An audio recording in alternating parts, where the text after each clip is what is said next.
d'une préparation est souvent difficile à vivre et à gérer psychologiquement. Cette masse de travail et de révision peut être très prenante.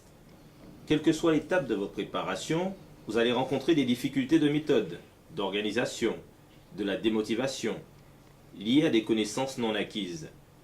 Voici une méthode que vous pourrez suivre. Organisez votre pensée. Prenez donc la saine habitude, à propos d'un sujet précis sur votre séance de travail, d'en reformuler l'essentiel à votre manière. Les actions à avoir en permanence. Travaillez sur un plan, faites donc un plan pour chaque thématique. Évaluez le temps de chaque séance, par exemple 1 heure sur un cours, 1 heure sur des QCM. Relisez-vous avec minutie.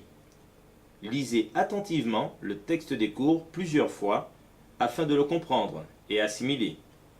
Surlignez les mots-clés. Notez sur votre brouillon les idées fortes en les reformulant avec concision.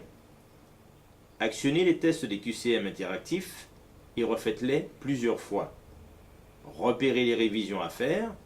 Par exemple, si vous avez une lacune sur le complément d'objet direct, établissez votre planning de révision sur ces lacunes pour les prochaines séances. Rangez vos documents personnels en les classant par matière et par épreuve. Validez vos examens blancs en vous chronométrant. Enfin, on inscrit la prochaine séance de travail sur son planning.